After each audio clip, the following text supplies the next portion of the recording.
5 years ago this weekend, this room was empty, or almost empty. It was me and a couple of musicians and a tech support person trying to figure out how we do service on Zoom. And it was a mess. It was such a mess. But we knew community mattered, maybe especially then, and people put up with our mess and we learned how to do it a little bit better and a little bit better, and we continue to have people with us on Zoom every week. And we've learned that we are more creative and more flexible than we ever thought we would have to be, than we ever should have had to be, perhaps. But we have found our way to this moment, not without loss and grief along the way, but we are 5 years into this pandemic. And at least those of us who are gathered right now are still here. So come, let us gather. Come, let us remember. Come, let us worship together.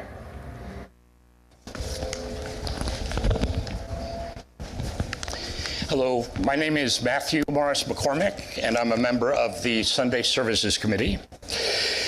I would like to warmly welcome each and every one of you, including those of you who are visiting us.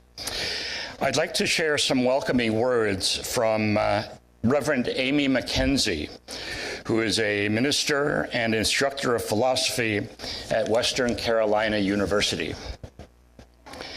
Welcome to this common, sacred space.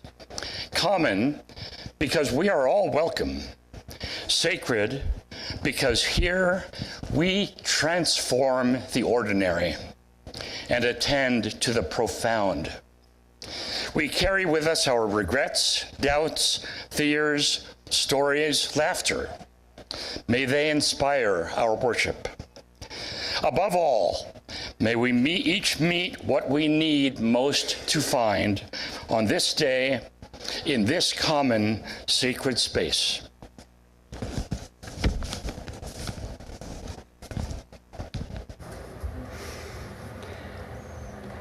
A few announcements as we begin. Our monthly group that focuses on aging is starting a new book conversation this week. On Wednesday afternoon at 1:30 p.m., we'll be gathering at the same Zoom link we use for Sunday services, and we'll be reading In Later Years, Finding Meaning and Spirit in Aging by Bruce T. Marshall, who's a UU minister and a chaplain at a retirement community. All are welcome, even those who haven't read the book. And for this session, we're reading through page 10, and we'll read a chapter a month going forward. Those of you here in person might have already noticed that we have a more robust snack selection out by our coffee than usual, and that is all with gratitude to the Congregation of Sisters of St. Joseph, Catholic sisters in our community. They prepared all of that and more for the Trans Day of Visibility gathering we had here yesterday, and when they said, how much should we bring, I said, well, bring a lot, and if there's any left over, we'll eat it on Sunday. And I think they took that as a challenge. So those sisters love to bake. It's wonderful. Next Saturday is a game night, followed by a sleepover for children and their families. Those sleeping over need to sign a registration form so we know who you are.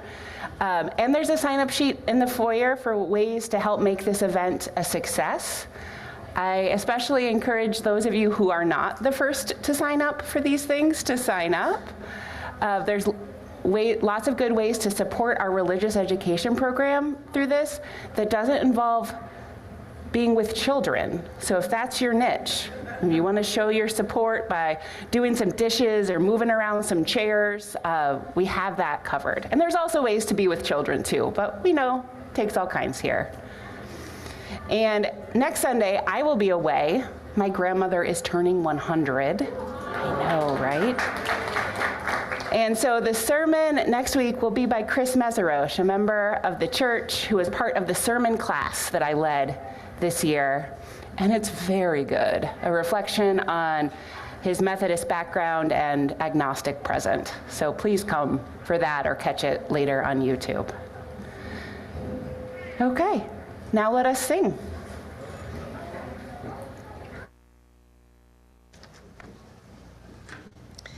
Yes, I invite you to rise in body or spirit. Wow, look at all of you. Hello.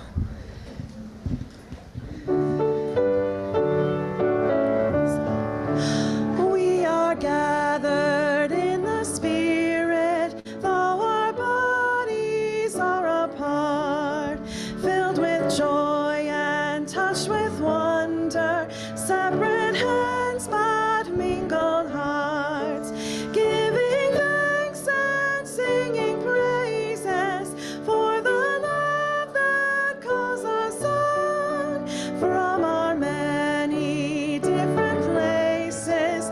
We are gathered into one. We are gathered in our sorrow. We are gathered in our fear, in our pain and in our worry, in our anger and our tears, as we turn to one another with our gifts and with our care.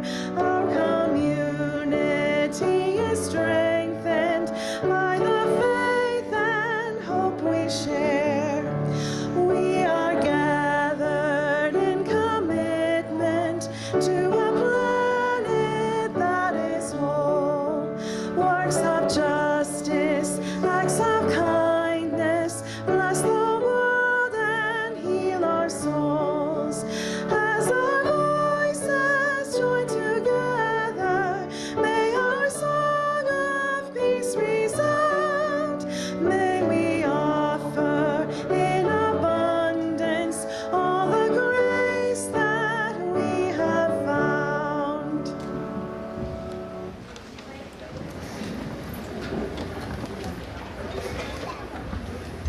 I would like to invite Gigi up to help light our chalice.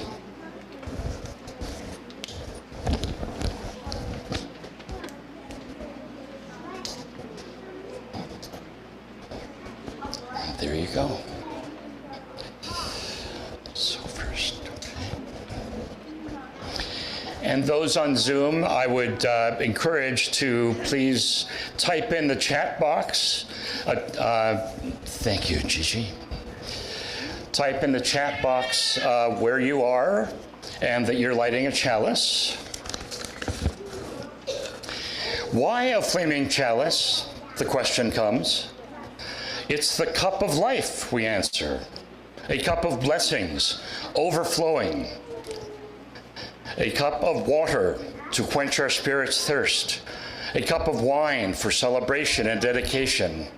The flame of truth. The fire of purification. Oil for anointing. Healing out of chaos, fear, and horror. Thus was the symbol crafted a generation ago. So may it be for us. In these days of uncertainty, sorrow, and rage, and a light to warm our souls and guide us home.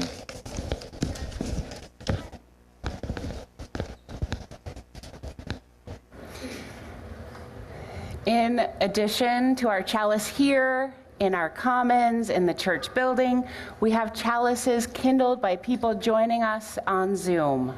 Those chalices are lit in Kalamazoo Township, on 41st and a half Street, Parkview Hills, on Munson Lake near Grand Junction, Westwood, Millwood, on West South Street downtown, in Ho Chi Minh City, Vietnam, and in Paw. What a gift it is to be together in time, even when we're not all in the same place. I now invite Joe Hampel forward for a stewardship moment.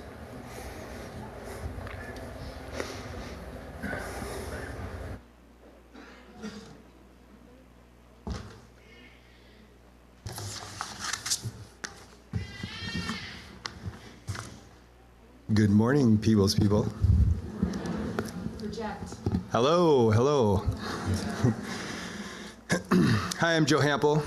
I'm president of the board, and my family and I have been members of People's Church for over 7 years. and I'd like to speak with you today about what People's Church means to my family. Like many of you, one of the biggest reasons we joined this community was for the religious education program. We wanted a place where our daughter could learn, not just about faith, but about kindness, justice, and the values that shape who she is in the world. So I want to share a story that, for me, perfectly captures why this church is so important. Last summer, our daughter, Violet, attended a hockey camp. During one of the games, the kids played a version of King of the Hill. It's a fast-paced, competitive game. In the final round, it came down to two kids, her friend Jackson, the son of some good friends of ours, and another boy. Jackson played his heart out, but lost. And when everything was over, all the kids ran to celebrate with the winner, leaving Jackson standing alone. Except for one kid.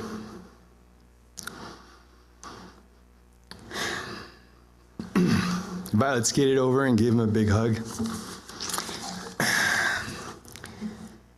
It was a small moment, but to me it spoke volumes.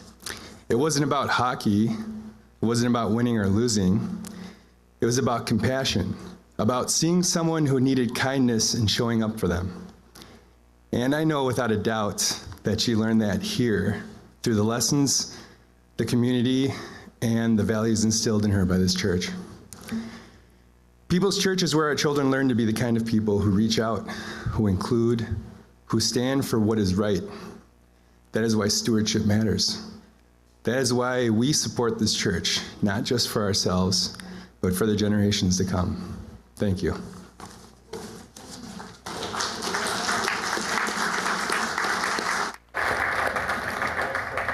And so now that we're all sufficiently inspired, I invite you, if you haven't already, to make your financial commitment to the church for the coming year.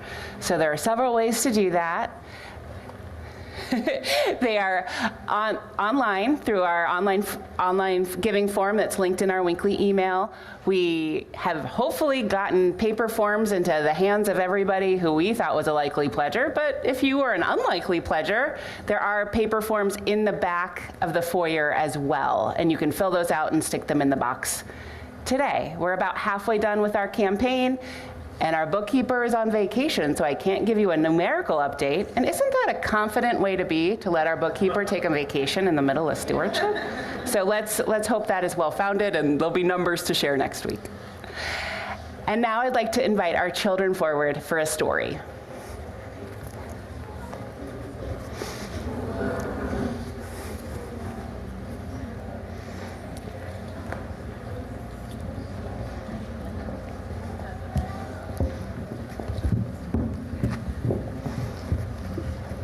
I am so glad that you are with us today.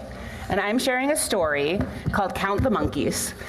And I learned this story because in the very early days of the pandemic at home time, which some of you remember. Well, I do. You remember it? Yeah. Some of you weren't even alive back then. And some of you were tiny tinies. But during that time, one of our church people, Laura Boltman, led a Laura, you might know her, but she led a story time on Zoom that many of us attended and that gave us a lot of joy. And this is one of the books. And you can see, we got our own copy because we liked it so much, and there's like tape and all kinds of stuff over it, which is a sign of a well-loved book. So I'm gonna do my best impression of Laura Boltman right now and tell you this story. Hey kids, time to count the monkeys. It's fun, it's easy. All you have to do is turn the page and count the monkeys. Yikes! One king cobra has scared off all the monkeys. Turn the page very slowly, very carefully, so he doesn't notice us. Okay, let's be really slow again. Look! 2 mongooses have chased away that cobra. Or is that 2 mongoose? I'm pretty sure it's 2 mongooses. Let's vote. Raise your hand if you think it's mongooses. Grown-ups can raise their hand too if they want. Okay. Now raise your hand if you think it's mongoose. Interesting. Turn the page. I bet the monkeys will come back. Uh-oh. 3 crocodiles frightened the mongooses. I dislike crocodiles, especially these crocodiles. So we have to move our hands in a zigzag while I turn the page so it will confuse them. Can you move your hands in a zigzag while we turn the page? I never thought I would miss those crocodiles, but these 4 grizzly bears are even worse. We're never going to count the monkeys. Okay, put your arms above your head. Make a loud roar. And most importantly, turn the page. Oh no. 5 bee swarms drove off those bears. Bees can smell fear. You are not afraid, are you? No. Okay. So hum a happy tune and smile while we turn the page. Phew. 6 sweet old beekeepers have shooed off all those bees. So we have to say thank you 6 times very politely because these ladies care about good manners. So thank you, thank you, thank you, thank you, thank you, thank you. Now, finally, the monkeys can come back so we can turn the page and count the monkeys. I'm gonna go. No, 7 wolves sent those old ladies packing. Wolves and grandmas never get along. So this is very important. Don't look the wolves in the eyes. In fact, cover your eyes while we turn this page. Cover your eyes. Oh, good. You can uncover your eyes. 8 lumberjacks took care of those wolves. Thanks, guys. Now it's safe for the monkeys. Ollie, can you give the lumberjacks a high five on the page? Okay. Okay, so we can count the monkeys. Still 8 lumberjacks. And they seem to be settling in. Don't they understand 8. that we're trying to count the monkeys? Okay, tell these guys to scram. Can you guys say scram? Oh, can you say it louder? Oh, thank you. Good job. Let's turn the page. Great. 9 lumberjacks. They invited a friend. How are we going to get rid of them? Any ideas? What's your idea? You get trees so they can chop. Trees? Give them trees? What about you, Aurora? Any ideas? How do we get rid of these lumberjacks? I just them. Slap them? Slap them. Okay. Do you know it? What about you? No, I don't. What do you think? How would we get rid of a bunch of lumberjacks? Throw them at the dump. Throw them in the dump? Okay. Throw them in the dump. Catherine, what do you think? Take away the pancakes. Take away their pancakes? What do you think? People's playing trumpets. What? Rhinos playing trumpets. Rhinos playing trumpets. Okay, what do you think? Either bring back every animal we've seen throughout this book or spank them. Spank them or bring back all of the animals. Ollie, what do you think? I call me princess. Oh, call you princess? I'm sorry, you wore a name tag that said Ollie. It's hard to know. Well, princess, what do you think? See red eyes. Oh. David, what do you think? Sing Sigma Boy until the ears pop and they leave. That was too much Gen Alpha slang for me to understand. What about you, DeForest? Get rhinos that play pipes that have stinky breath. Oh, rhinos that play pipes and have stinky breath. Look at that. 6 polka-dotted rhinoceroses with bagpipes and bad breath. Cleared out those lumberjacks. It's like somebody knew this book. Was that your idea? Because it was not mine. Okay. Whew. Well, we finally ready to, oh no, it looks like we're out of pages. This is terrible. We made it to the end, and there are 0 monkeys in this book. Now we'll never get to count the monkeys. No, look. What? Look on the board. What? Where'd those monkeys come from? At the back of the book. They're at that back. Oh, There are monkeys in this book. 3, 4, Yeah. 7, 8, 9, 10, 11, So many monkeys. Got the chips in the corner. 1 plus 2 plus 3 plus 4 plus 5 plus 6. Something like that. Okay. It's a lot, and it's more than we're going to count all together right now. So, thank you all for helping me tell this story, and thank you all for being a source of joy and silliness as we remember some hard things today. And it's time to send you off to your classes. Go forth in peace in search of wisdom, with love to guide you on your way, and may the joy of life surround you wherever you may go. Go forth in peace in search of wisdom, with love to guide you on your way, and may the joy of life surround you wherever you may go.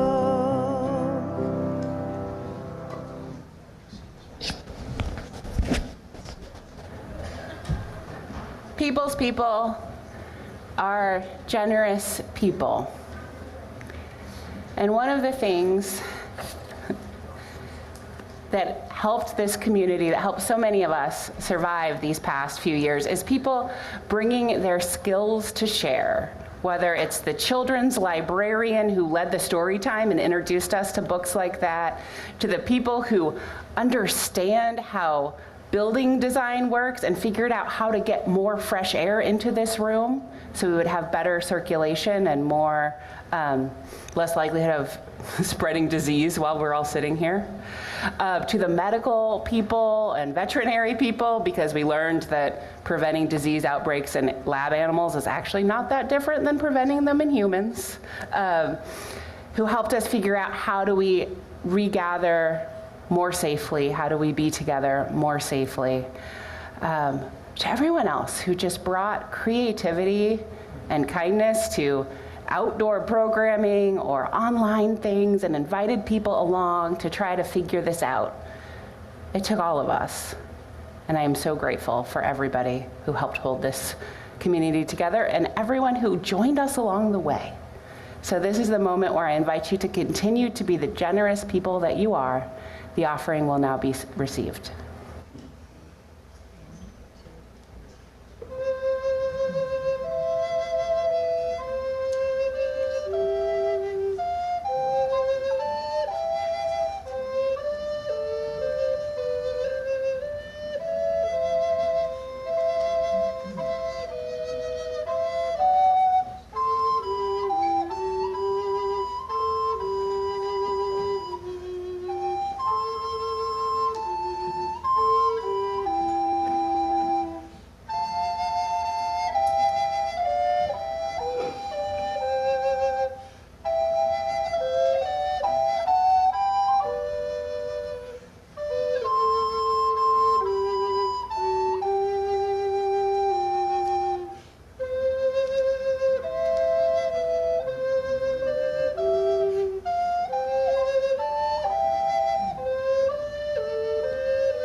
Would you please join me in giving thanks for these generous contributions?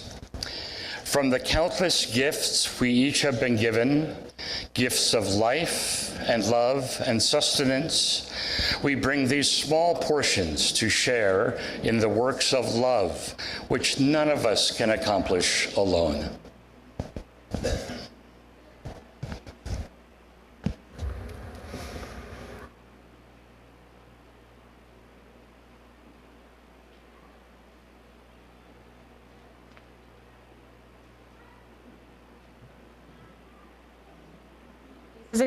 This is a community that supports one another in good times and hard times. One of the ways we do this is when we gather, we invite people to come forward and share the joys and sorrows of their life. If you have something that you wish to share with our gathered community, if you're with us on Zoom, please type it into the chat box. If you're here in person, please come forward, place a stone in our bowl of water, speak briefly, and remember to tell us your name.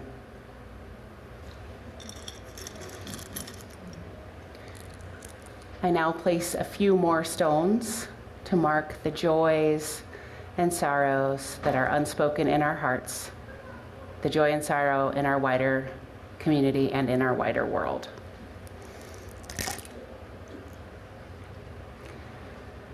Sources of reason and radiance, sources of courage and compassion, keep watch with those who work or watch or weep this day.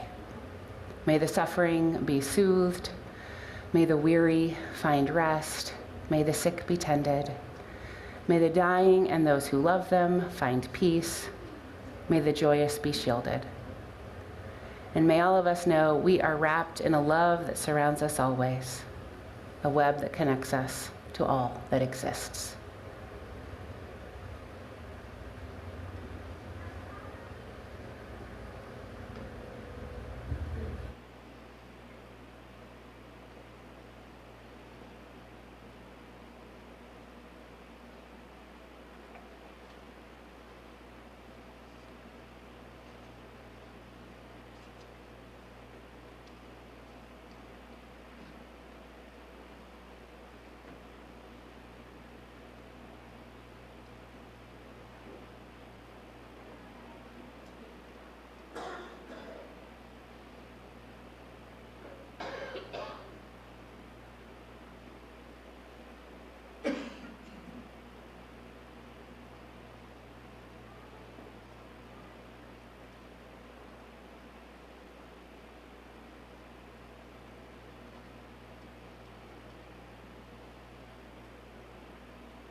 Our words for meditation today were shared at our first online-only service 5 years ago.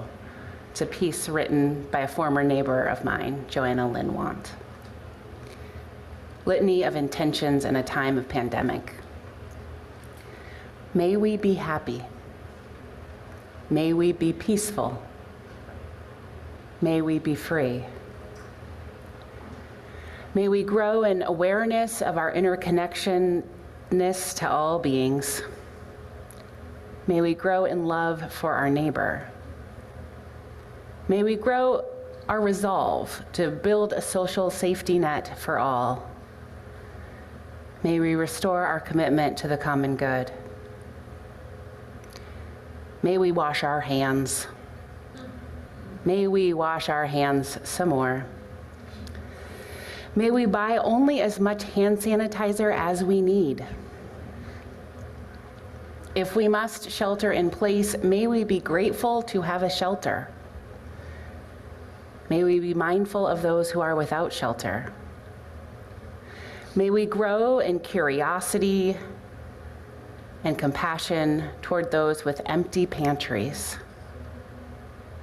May we fill the pantries of our neighbors as we fill our own. If we are sick, may we stay home. May we grow our resolve to grant all workers the same right. May we make small decisions mindful of the great impact they may have on our community. May we wash our hands. May we wash our hands some more. May we buy only as much hand sanitizer as we need. May we take solace in nature, in open spaces, in fresh air. May we grow in resolve to protect the precious resources of air, water, and land. May we be good friends to one another. May we grow in kindness, patience, and flexibility. May we offer up temporary disruptions in our daily lives for those whose lives have been disrupted for years. May we wash our hands. May we wash our hands some more. May we be mindful of those who are suffering. May we remember those who have perished. May we be happy. May we be peaceful. May we be free.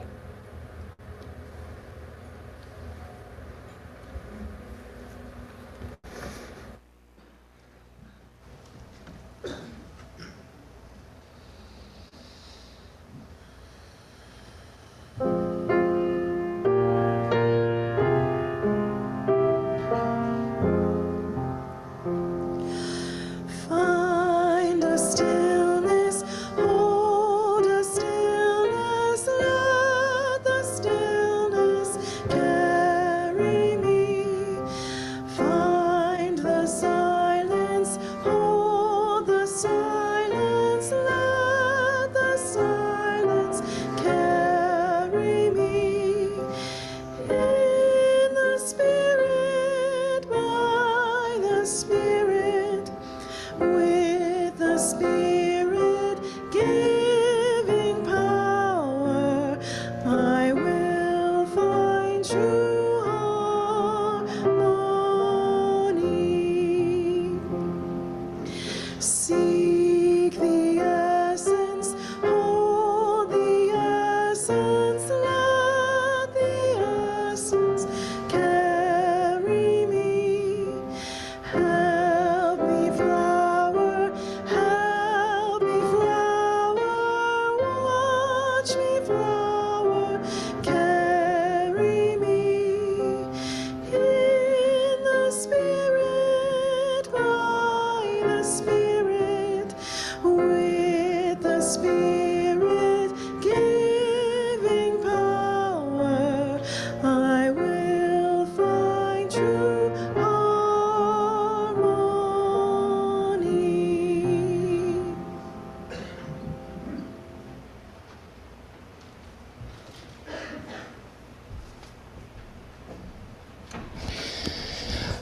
Our first reading is a poem by People's Church member Elizabeth Bulmer.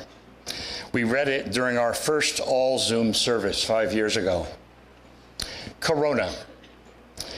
The reasons we fear each other, sequester our unpopular thoughts, hold back our hands from tear-stained cheeks, ignore pain that doesn't directly belong to us, were never less than invisible. Microscopic flotsam and jetsam on the wind, connecting one breath to the next, whether we like it or not. It was never our choice to touch a stranger or turn away. Like the sun steadily receding from the day, only to light the same sky on the other side of the earth. We have always been, will always be, one and the same, with 8 billion ideas of how we're separate. Our second reading is a passage from Rebecca Mackay's novel, The Great Believers, a novel that's set in the 1980s in Chicago at the height of the AIDS epidemic. In this passage, Nora, an old woman who studied art in Paris in the early 1900s, is explaining to a young man what it was like to return to Paris after World War I and the flu pandemic to search for her friends. It was a ghost town.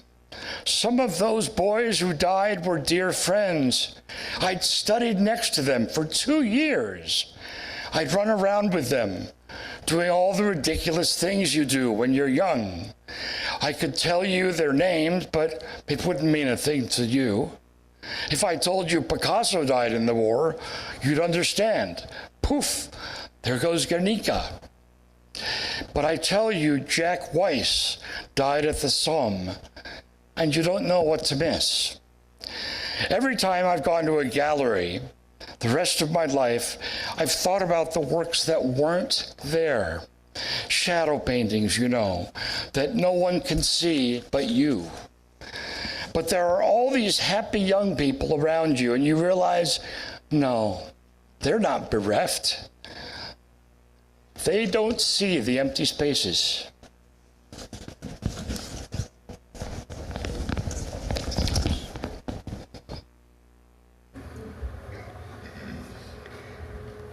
Notions. Look at the silver lining, they say. But what if instead I pluck it off and use that tensile strand to bind myself to those things I do not want to lose sight of? Families knit together by evening walks, board games, laughter. The filament fixing us to friends no matter the distances apart. A braid of gratitude for small kindnesses, the thin gauge wire of loss. Let me twist that lining around my finger, its silvery glint a reminder of just how quickly life can change. I will remember to love more. I will remember to give more. I will remember to be still. I will knot the string tightly so it won't slip away, so I won't forget.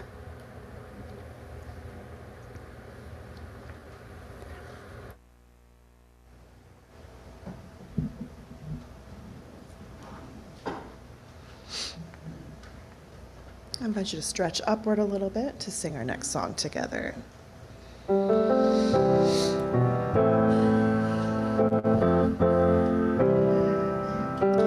Breathe in, breathe out.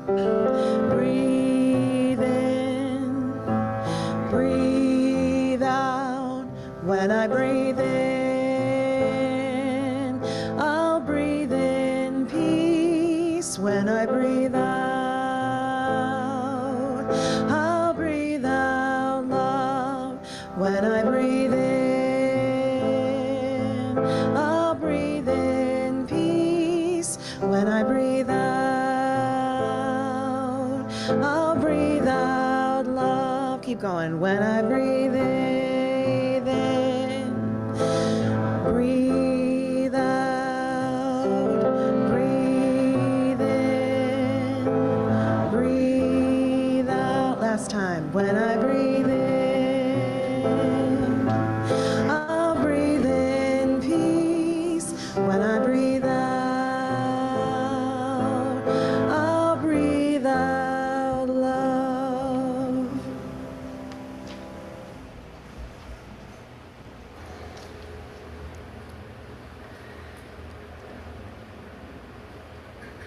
There's something about the quality of the light this time of year that I feel in my body. Maybe you feel it too. It reminds me of those first fearful weeks of the pandemic in Michigan, wandering my neighborhood, not getting close to anyone. Even the parks were closed. There's something about seeing the kindergarten orientation announcements on the signs outside the elementary schools that tenses my muscles and takes my breath away. Attending kindergarten orientation for my eldest child was the last normal thing my family did. before the shutdowns, filling out the paperwork, taking a test drive ride on the school bus, taking my now 4th grader into the kindergarten classroom for his first and last visit to that room, because he spent all of his kindergarten year learning online. There's reading Count the Monkeys that I shared with you earlier, a book whose silliness got us through. There's eating the homemade butterscotch pudding, a recipe my husband perfected while he was not able to work outside our home. The corner of my attic that became my office that I avert my eyes from every time I'm there. There's the drawer that still holds those homemade cloth masks, because those were the only masks we could find. I'm seeing some nods. The specific memories that return you to those first days are different, of course, maybe similar, but we all have them. Those visceral, in our body reminders of the before times we didn't know were before anything, or the bewildering weeks of shutdown and the things we turn to try to cope. The schedules, the projects, or the less healthy coping strategies.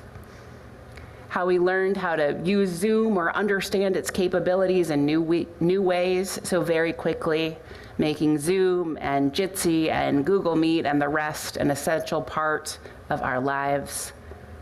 How we converted our homes to our workplaces, to our classrooms, to our gyms, to everything we needed them to be. How we worked our essential jobs anyway, hoping precautions would be enough. It was a season of too much. The specific too much for each of us varied, but I think those early pandemic days were close to a universal experience of too muchness. Too much isolation, too much time together, too much to accomplish each day, or too much unplanned time to fill, too much uncertainty, too much worry, too much, too much, too much. The past 5 years have altered the trajectory of so much of our lives, of this church. Many of you remember how it's been here. Many of you came in the past 5 years, and so don't know all of the stories. Zoom everything. Zoom services that I led from my living room. Zoom coffee hours where we created new connections with the people who were randomly assigned to our Zoom breakout room.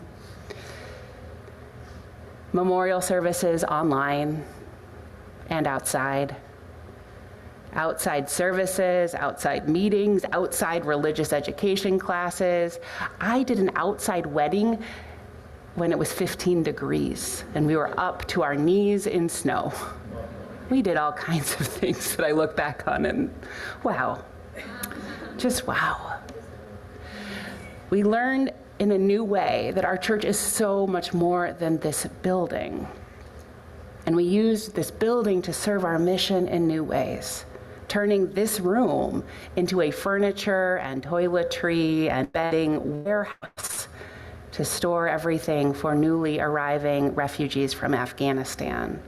People from all over our community had mattresses just shipped to our house, trusting that they would end up on someone's bed for them to sleep in. COVID altered our ministries and our communities. We learned how to offer Sunday services and other programs, multi-platform or online only. People who are traveling as far as Vietnam, or ill, or for whom travel is a hardship, or who just need a slower Sunday morning, can still come to church on Sunday. Most of our newcomers watch us on Zoom or on YouTube at least a few times before they venture into this place. We're more accessible now than we've ever been. We've learned to experiment and pivot and adjust, and then adjust again, and then adjust again, in ways that I wish we had never had to. But they have made us stronger, more creative, more in line with our values. And we all have these stories in this institution, in our other institutions that we're part of, in our lives, in our families. The changes. the ways we navigated, the losses along the way. And while we mark the 5-year anniversary of the COVID-19 pandemic reaching this part of the world, we know that the pandemic is not over. It is not only in the past tense. People are still getting sick. People are still dying. The virus still circulates among us, and many of us continue to take precautions to mitigate risk, to keep ourselves and those we love and strangers safer, reminding us that interdependence was never a choice. It was always true, and we learned it in a new way. As our church member Elizabeth Bulmer wrote, microscopic flotsam and jetsam on the wind, connecting one breath to the next, whether we like it or not. It was never our choice to touch a stranger or turn away. We each have our own stories of loss and grief and survival and love and hope from this time. And we know that these experiences are echoed all over the world. So a few numbers about the pandemic taken from the World Health Organization. All of these numbers are likely undercounts because not all data is collected and not all national governments choose to share it. But since late 2019, when the pandemic began, there have been 778 million reported COVID infections. So 778 million people hearing from their medical providers or seeing that positive sign at an at-home test. 778 million worries about what happens next, making decisions about isolating, trying to figure out what the proper protocols are this time, sometimes doing everything right and having it not be enough, sometimes making choices that hurt themselves and those around them. For some, COVID turned into long COVID, a persistent chronic illness that has had a lasting impact on people and those who love them and depend on them. The numbers are hard to estimate, and this development of long-term chronic illness is devastating, a devastating impact of the disease that leaves many with questions and few answers as they search for treatment. There have been 7 million reported deaths from COVID-19, and so that's almost 1 in 1,000 people in the world, which is a lot. And it leaves so many more millions mourning those they loved who have died. By the end of 2023, 13.6 billion COVID vaccine shots had been given to people. 13.6 billion shots in arms. 13.6 billion sighs of relief. 13.6 billion choices to trust science, to do what we can to keep ourselves and our neighbors safe. These numbers are all too much, really, to conceptualize. Too much, too much, too much. But this is a time to try to slow down as you are able and simply hold the truth of this experience. We've lived through something big and hard, and it has shaped our lives. We can hold that amount of illness and death and vaccination, hold canceled plans and altered trajectories, hold the glimmers of hope and the waves of grief, the empty spaces of what could have been. Anniversaries are good times for this remembering. So now I'm going to invite you all into a time of ritual to mark this moment. So we have 4 stations in this room. Candles and sand over here. Candles for grief and loss and emptiness. You can light candles for beloved dead and for all of the other losses that brought about by the pandemic and the empty spaces of what could have happened but didn't because of the pandemic. Our globe and heart stickers are at the back, or at least they were when I started the service. I bet that hasn't gone far and will reappear on the back table in a minute. I trust the universe to provide.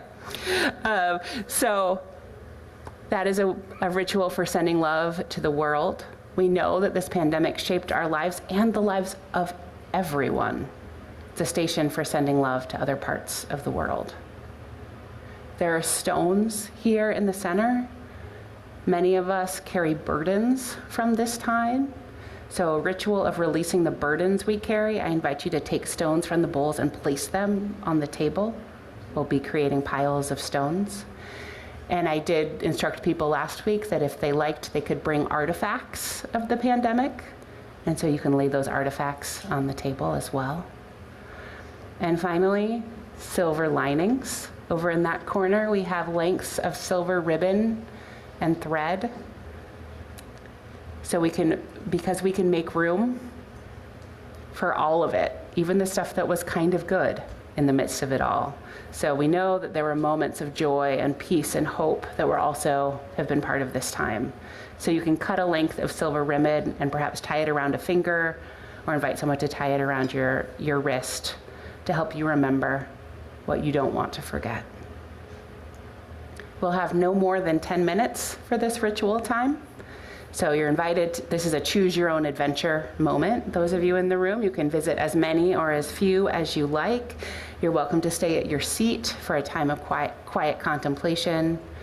I ask you to keep any talking to whisper level, if you can.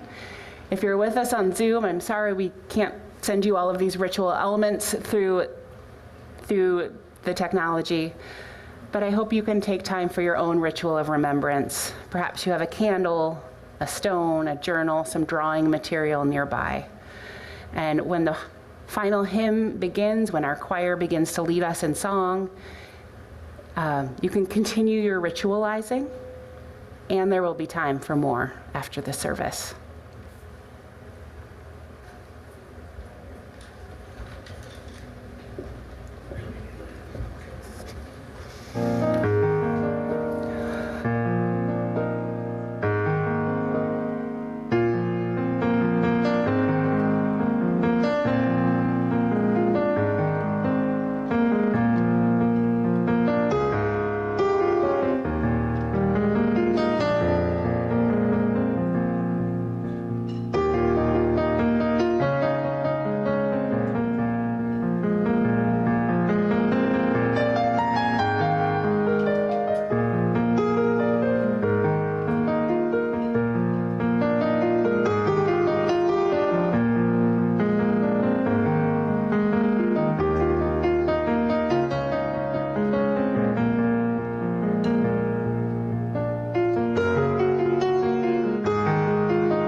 invite you all to rise in body or spirit, join the choir in singing our final song together.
When faced with a challenge such as this, we can turn toward one another or we can turn against. We can ignore the cries of our neighbors or we can let them cry into the arms of our witness. We can respond with indifference to systemic injustice or we can commit to its undoing. Good souls, tales will be told of how we responded when this particular hell was visited upon our earth. Let us know, and let it be said by generations to come, that when the pain of our separation was revealed, we moved closer to the promised land of our beloved community. May we make it so. May we go in peace and go in love.